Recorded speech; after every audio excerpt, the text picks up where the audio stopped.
Hello students, today we will discuss about next chapter that is uptake of mineral nutrients.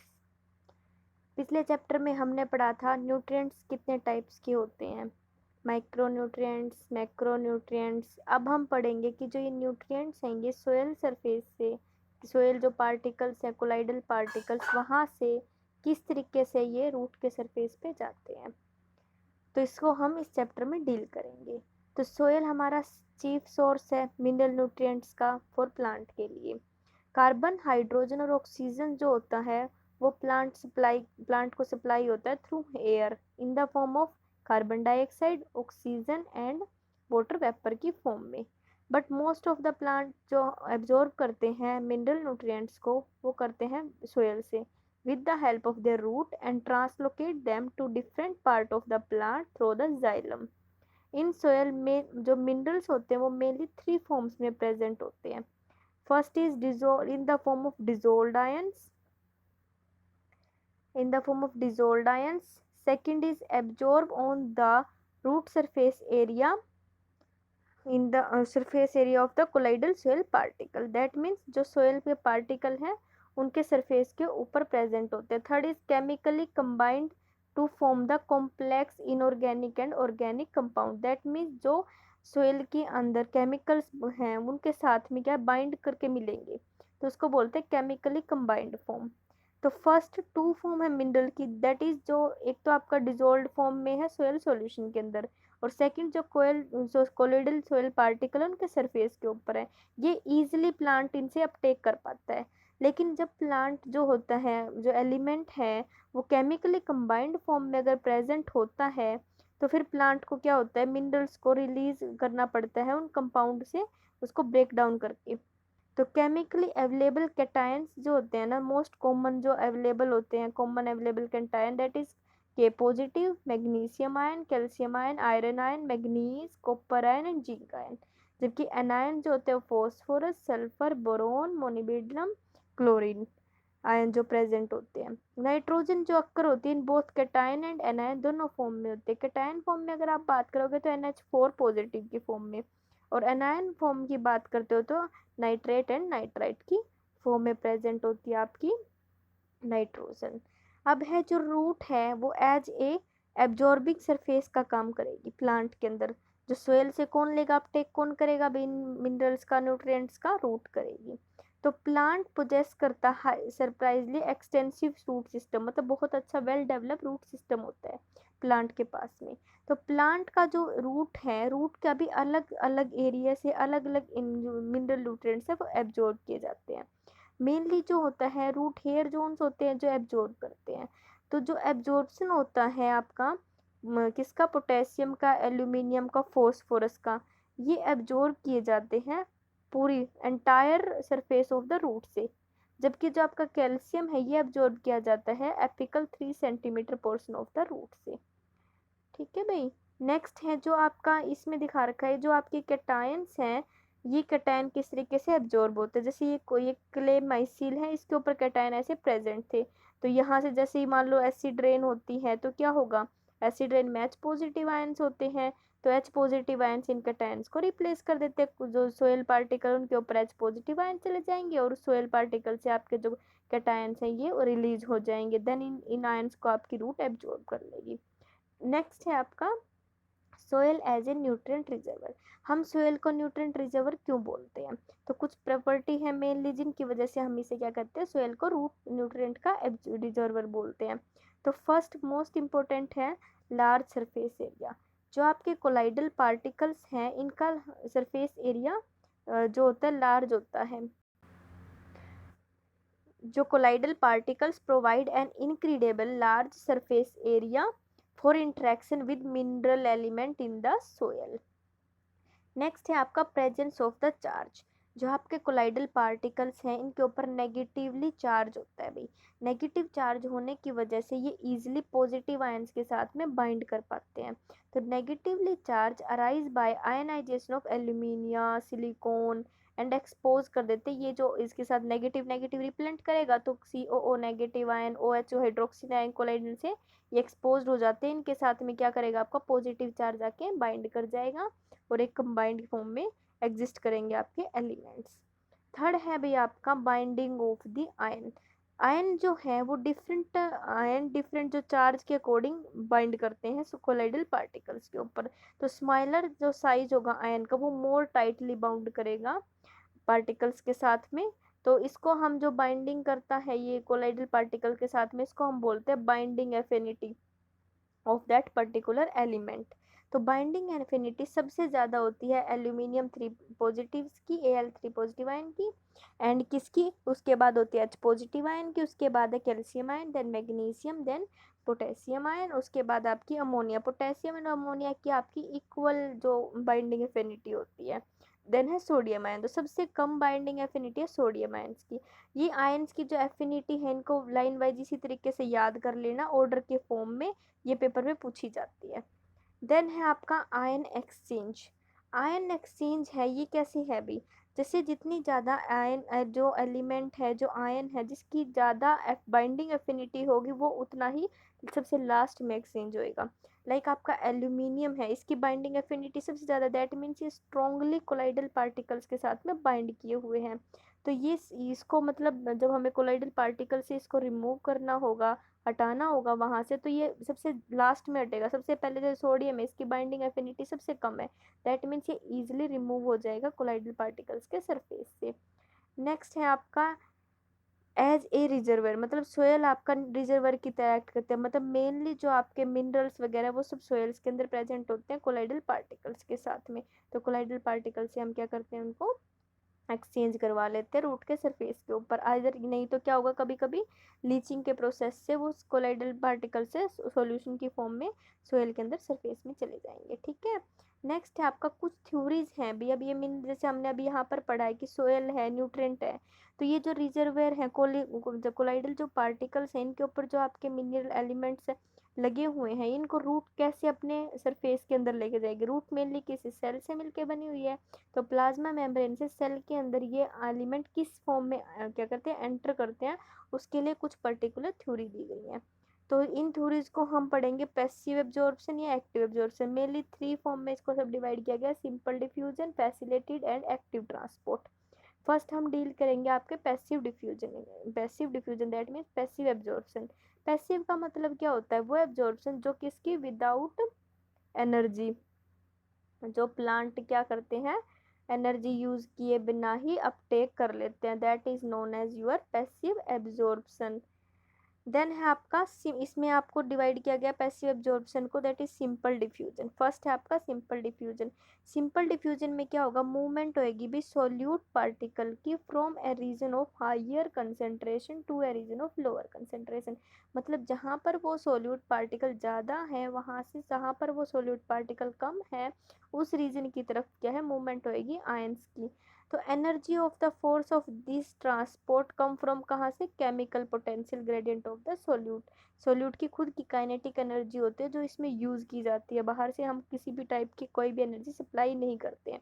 ये जो process होता है diffusion का, this process is entirely by directional, मतलब forward भी जा सकता है और बैकवर्ड भी, मतलब आयन का एक्सचेंज किसी भी डायरेक्शन में हो सकता है। तो ये जो प्रोसेस है आपका पैसिव अब्जॉर्प्शन का, ये मेनली अनचार्ज सोल्यूट्स के लिए यूज़ किया जाता है। ठीक है। इसमें जो है अगर हम आयंस की बात करते हैं, अगर सोल्यूट की बात करते हैं तो आप क्या बोलोगे, केमिकल पोटेंशियल, या फिर कंसेंट्रेशन की फॉर्म बोलोगे, higher concentration to low concentration. अगर आप बात करते हो आयंस के अपटेक की तो आपको बोलना पड़ेगा specific term, from a region of the higher electrochemical gradient to a region of low electrochemical gradient. जो आपका ये डायग्राम है ये क्या शो कर रहा है, यहाँ देखो सोल्यूट ज़्यादा अमाउंट में, यहाँ पर सोल्यूट कम अमाउंट में है। तो सोल्यूट की कहाँ से मूवमेंट हो रही है, from higher concentration to lower concentration movement हो रही है। अगर मैं आयन की बात करती हूँ, आयन पॉजिटिव चार्ज यहाँ ज़्यादा है, पॉजिटिव चार्ज यहाँ पर कम है, तो यहाँ पर एक इलेक्ट्रोकेमिकल ग्रेडियंट जनरेट हो गया है जिसकी वजह से आपका ions from higher electrochemical gradient से लोअर इलेक्ट्रोकेमिकल ग्रेडियंट की तरफ मूव कर रहा है। ये तो थी बात भैया आपके सिंपल डिफ्यूजन की। तो जो आपकी सेल मेम्ब्रेन होती है, ये लिपिड की बनी हुई थी एंटायरली। तो लिपिड्स हमारे जनरली नॉन पोलर सोल्यूट्स होते हैं। तो जितने भी हमारे नॉन पोलर सोल्यूट्स हैं वो लिपिड क्या है, नॉन पोलर नेचर का होता है। तो वहाँ से क्या है, ईजिली मूव कर जाएंगे, उसके लिए हमें किसी भी टाइप का कोई एनर्जी देने की जरूरत नहीं है। तो bilipid layer is impermeable to most of the ion because of their charge and large hydrogen size. अब लिपिड है जो वो नॉन पोलर है, तो वो पोलर्स की मूवमेंट ईजिली नहीं होने देगी। बट हमारा जो वाटर मोलिक्यूल है ये तो ईजिली डिफ्यूज हो जाता है। वो क्यों होता है, क्योंकि वाटर मोलिक्यूल के लिए कुछ स्पेसिफिक टाइप के चैनल्स प्रेजेंट होते हैं, that is known as aquaporins. इन चैनल्स की हेल्प से वाटर क्या है, मेम्ब्रेन को क्रॉस कर जाता है। अब ये है भाई आपका डिफ्यूजन दिखा रखा है कि कौन सा पार्टिकल कैसे डिफ्यूज, जैसे ऑक्सीजन है, कार्बन डाइऑक्साइड है, नाइट्रोजन है, बेंजीन, ये इजीली डिफ्यूज कर जाते हैं मेम्ब्रेन से, क्योंकि हाइड्रोफोबिक मॉलिक्यूल और जो हमारी मेम्ब्रेन है वो भी हाइड्रोफोबिक मॉलिक्यूल है, से मिलके बनी है, दैट इज लिपिड। तो ये इजीली क्या है, मूव कर जाएंगे।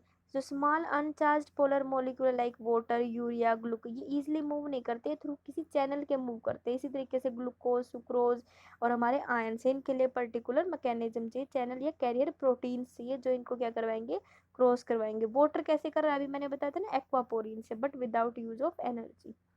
नेक्स्ट है आपका भाई, ये जो पैसिव डिफ्यूजन की थ्योरी आई थी, इसमें कुछ ना कुछ ऑब्जेक्शंस रही थी। फर्स्ट तो क्या था, इसने एक्सप्लेन नहीं किया अगर अंगेज द कंसेंट्रेशन ग्रेडियंट किसी भी एलिमेंट आयन की मूव करवाना है तो वो कैसे मूव करेगा। नेक्स्ट है जो आपका रेट है transport of mineral in plant में, वो डिफ्यूजन की रेट से फास्टर है। मतलब क्या है कि डिफ्यूजन जो हो रहा है वो बहुत स्लो रेट से हो रहा है, लेकिन जो आपका मिनरल्स है वो बहुत फास्ट स्पीड से मेम्ब्रेन को क्रॉस कर रहे हैं। दैट मीन्स क्या है कि डिफ्यूजन के प्रोसेस के अलावा कोई अनदर चैनल्स, प्रोटीन्स और प्रेजेंट है जो हेल्प कर रहे हैं ट्रांसपोर्ट ऑफ एलिमेंट्स या आयंस। थर्ड था भाई, cell membrane is impermeable to most of the ions. मैंने बताया ना, पोलर आयंस जो होते हैं या फिर लार्ज साइज के जो आयंस होते हैं उनके लिए इम्परमिएबल होती है। तो अगर डिफ्यूजन के प्रोसेस से ये आयन डिफ्यूज नहीं हो सकते, दैट मीन्स कोई ना कोई अनदर और प्रोसेस है। तो ये तीनों इसकी ऑब्जेक्शन रही थी, पैसिव थ्योरी थी। नेक्स्ट है आपका फैसिलेटेड डिफ्यूजन। फैसिलेटेड जो डिफ्यूजन होता है, इसमें भी जो आयंस होते हैं वो मूव ऐसे ही करते हैं from a region of higher concentration to a region of low concentration. But इसमें क्या होगा कि जो डायरेक्टली डिफ्यूज नहीं करते, मेम्ब्रेन को डायरेक्टली क्रॉस नहीं करते, इसमें क्रॉस करते with the help of certain type of transport protein. That proteins it may be of carrier proteins और चैनल प्रोटीन्स। जो आपका कैरियर प्रोटीन्स होते हैं, ये प्रोटीन्स क्या होते हैं, इनके पास स्पेसिफिक बाइंडिंग साइट्स प्रेजेंट होती है फॉर द सोल्यूट मॉलिक्यूल। आपका सोल्यूट क्या करेगा, मॉलिक्यूल इन बाइंडिंग साइट्स के अंदर जाके क्या करेगा भाई, बाइंड कर जाएगा। देन फिर क्या होगा, इस जो कैरियर प्रोटीन है आपका, इसमें कन्फर्मेशनल चेंज होएगा।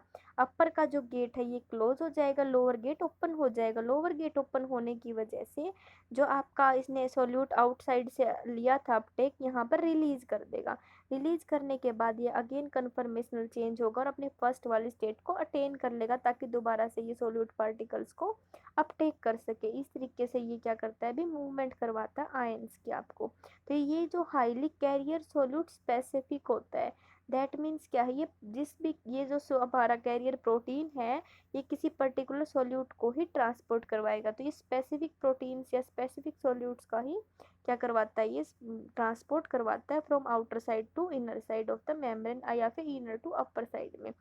नेक्स्ट है आपका क्या है भाई, एक टर्म आती है that is saturation effect. Saturation effect का मतलब क्या होता है, जब आपका जो ये कैरियर प्रोटीन्स होते हैं, इनकी जो ये खाली साइट्स प्रेजेंट है, दैट इज बाइंडिंग साइट थी फॉर द सोल्यूट मॉलिक्यूल के लिए, जब ये सारी बाइंडिंग साइट ऑक्यूपाइड हो जाती हैं by solute particle, that stage is known as saturation. अब आपका जो कैरियर प्रोटीन है ये पूरी तरीके से सेचुरेट हो चुका है, अब ये और क्या करेगा, नहीं लेगा और किसी भी सोल्यूट पार्टिकल को अपटेक नहीं करेगा। देन नेक्स्ट है आपका भाई चैनल प्रोटीन। चैनल प्रोटीन्स क्या होते हैं, चैनल प्रोटीन्स में आपका क्या होगा भाई, जैसे अभी मैंने कैरियर प्रोटीन्स में स्पेशल टाइप ऑफ कैरियर बताए थे, तो चैनल प्रोटीन में स्पेशल टाइप के चैनल्स होते हैं। ये चैनल्स कैसे होते हैं दी, ये चार्ज और वाटर फील्ड जो चैनल्स होते हैं, ये क्या करते हैं, गेटेड की तरह होते हैं, जैसे ये रहा। अब कुछ चैनल्स क्या होते हैं जो लिगेंड के आने से ओपन होते हैं, उनको हम लिगेंड गेटेड चैनल बोलते हैं।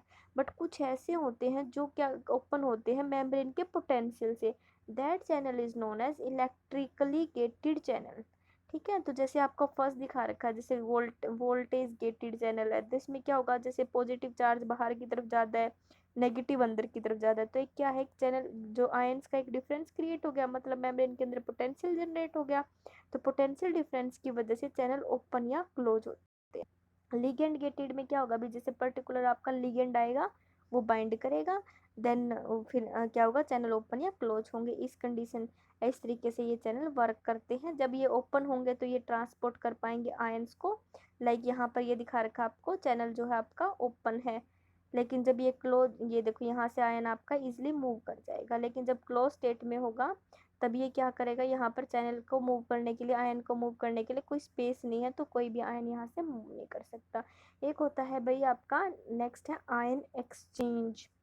आयन एक्सचेंज में आप क्या पढ़ते हो, जो आपके कोलाइडल पार्टिकल्स हैं, ठीक है, तो जो मतलब एक है हमारी सेल मेम्ब्रेन, सेल मेम्ब्रेन का आउटर साइड एनवायरनमेंट और इनर साइड ऑफ साइटोसोल, तो इन दोनों के अंदर आयंस का एक्सचेंज किस तरीके से होता है। तो आयन आर चार्ज पार्टिकल और हमेशा रहते हैं, remain in the state of electrostatic equilibrium. That means क्या है, जितना अमाउंट के बाहर में प्रेजेंट है वो अपने आप को मेंटेन करके रखते हैं उतनी ही उनकी अमाउंट को, लाइक कि बाहर पोटेशियम आयन है, जब के पॉजिटिव आयन अंदर मूव करेगा तो ये क्या है, यहाँ पर जितना के पॉजिटिव, मान लो 3 मॉलिक्यूल थे पॉजिटिव चार्ज के और 3 मॉलिक्यूल है नेगेटिव चार्ज के, ठीक है, तो ये कैसे मूव करेंगे, जो ये 3 पॉजिटिव जब चार्ज में से कोई मान लो एक पॉजिटिव के पॉजिटिव आयन क्या कर गया, मूव कर गया इन साइड में, तो ये बदले में एक H पॉजिटिव आयन को बाहर भेज देगा ताकि पॉजिटिव आयन की कंसेंट्रेशन बराबर रहे। या फिर क्या करेगा, ये अपने साथ में एक क्लोरीन आयन को अंदर ले आएगा ताकि अंदर फिर एक पॉजिटिव एक क्लोरीन नेगेटिव आएगा तो बराबर हो जाएगा बैलेंस, तो चार्ज के इक्विलिब्रियम को बैलेंस करके ये एक्सचेंज होते हैं, तो इसको आप बोलते हो आयन एक्सचेंज। एक नेक्स्ट है भी आपकी contact exchange theory.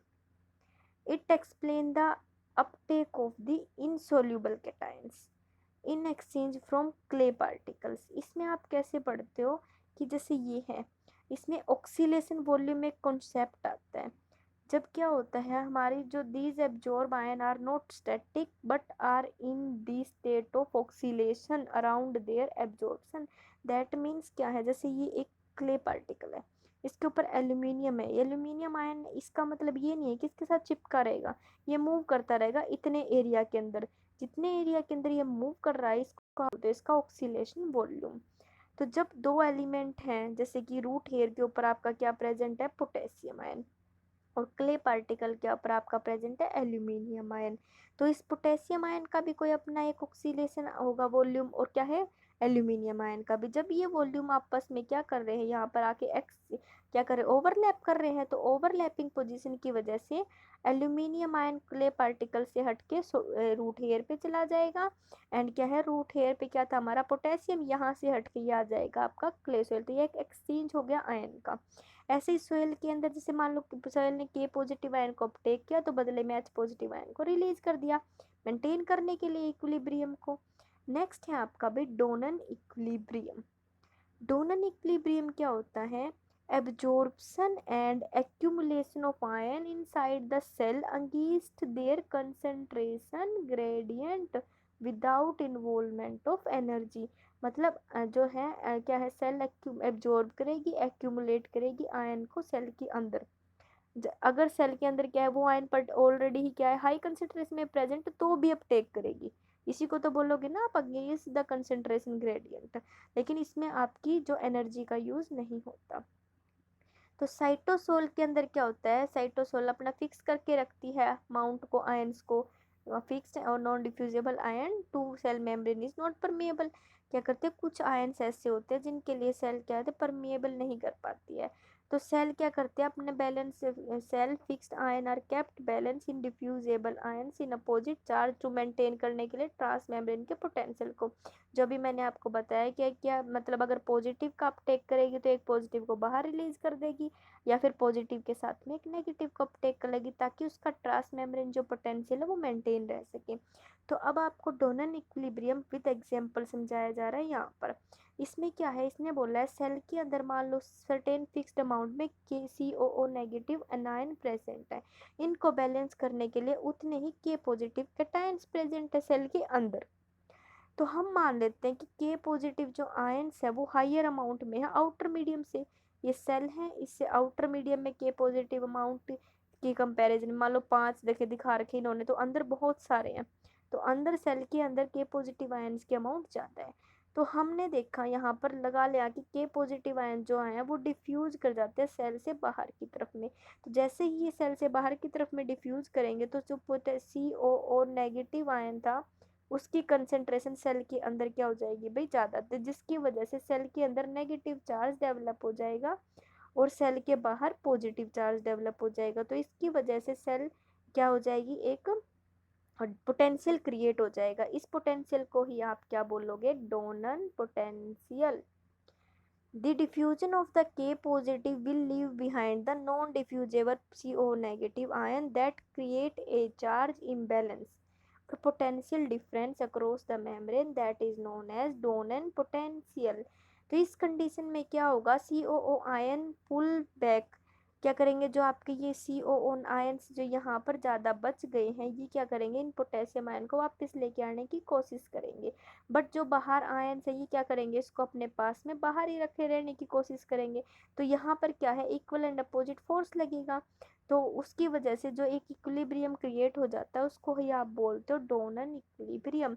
N equilibrium is achieved in which force of concentration gradient pulling K positive out of the cell is balanced by the force of the electric gradient pulling K positive back into the cell।